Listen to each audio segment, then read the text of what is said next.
आखिर अब तक कितने कलयुग बीत चुके हैं और आखिर हम कौन से कलयुग में जी रहे हैं? क्या है युगों के चक्र का वास्तविक रहस्य? आप देख रहे हैं सवस्तिक ज्ञान। तो चलिए अब करते हैं ज्ञान की बात। वीडियो में आगे बढ़ने से पहले हमारे चैनल को सब्सक्राइब अवश्य करें और साथ ही कमेंट बॉक्स में जय श्री नारायण अवश्य लिखिएगा। हमारे हिंदू धर्म के अनुसार युगों का बदलना युग चक्र पर आधारित होता है।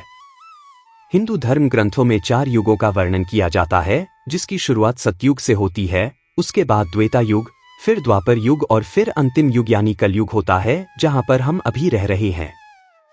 हर एक युग की समाप्ति पर एक नए युग का प्रारंभ होता है और कलयुग की समाप्ति होने पर युगों के चक्र में बदलाव हो जाता है। जिस तरह घड़ी में 12 बजने के बाद एक नए दिन की शुरुआत होती है, उसी तरह इन चारों युगों की अवधि समाप्त होने के बाद एक नए काल चक्र का आरंभ होता है। तो ऐसे में 90% हिंदू आज तक नहीं जानते कि वास्तव में हम जिस कलयुग में रह रहे हैं वो एक कलयुग नहीं है। इससे पहले भी कई सारे कलयुग बीत चुके हैं और आने वाले समय में और भी नए कलयुग का जन्म होगा।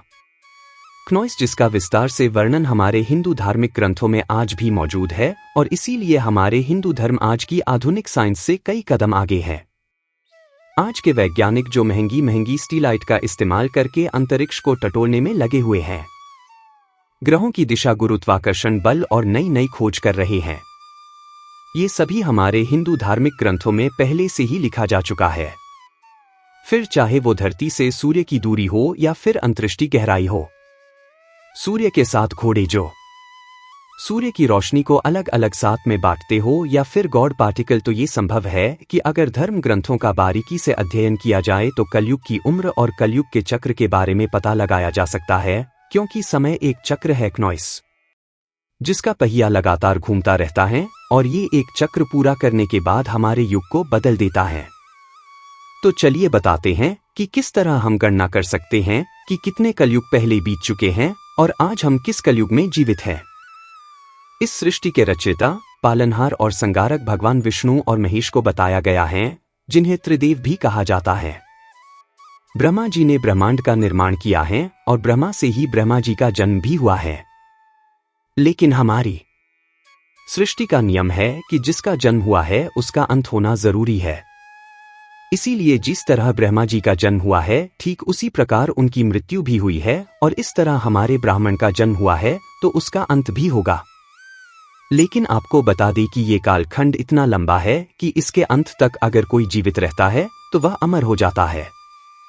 शास्त्र बताते हैं कि ब्रह्मा जी के जीवन काल का समय 100 वर्ष का है, लेकिन ये 100 वर्ष कलयुग के समय से कई ज्यादा होते हैं। जिस तरह हमारे यहाँ 365 दिन का एक साल होता है, जो 2 भागों में बंटा होता है, जिनमें से एक दिन होता है और एक रात होता है, ठीक उसी प्रकार ब्रह्मा जी के एक कल्प में 14 मनवंतर होते हैं।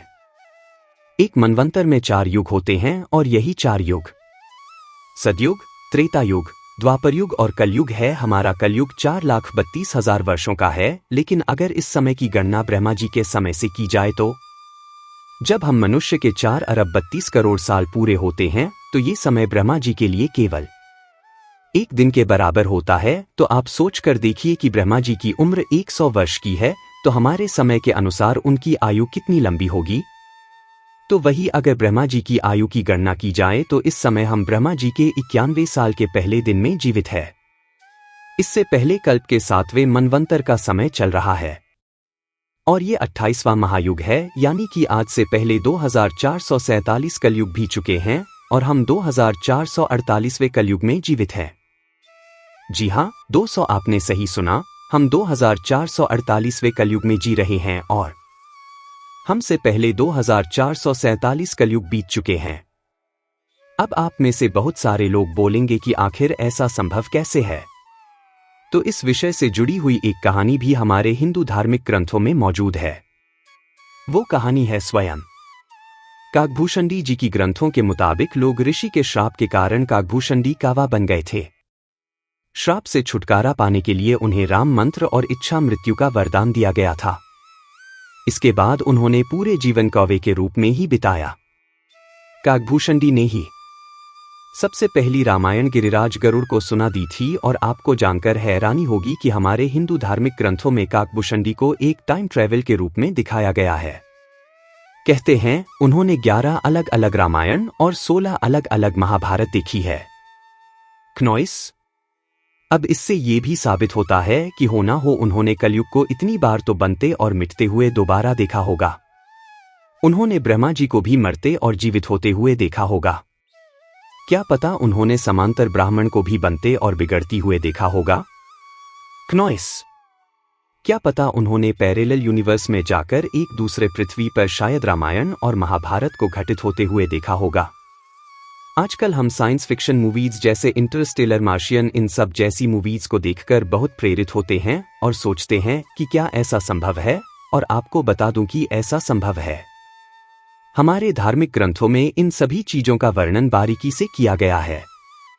वैसे हमारे विज्ञान में भी समांतर ब्रह्मांड के बारे में बहुत बार बताया गया है कि कैसे हमारे ब्रह्मांड में कई और ब्रह्मांड मौजूद है और इन सभी ब्राह्मणों को अलग अलग ब्रह्मा नियंत्रित करते हैं। इसीलिए वैसे ये पता लगाना तो मुश्किल है कि उन सभी दूसरे ब्राह्मणों में कितनी बार कौन सा कलयुग चल रहा होगा, या वहां पर सतयुग चल रहा है, या वहां पर द्वापर युग चल रहा है, या फिर त्रेता।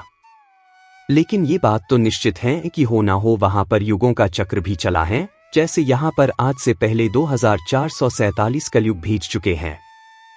आने वाले समय में भी हजारों कलयुग आएंगे जब तक कि ब्रह्मा क्नॉइस मरकर फिर से पुनः जीवित नहीं हो जाते, एक नए मनवंतर की शुरुआत नहीं होती।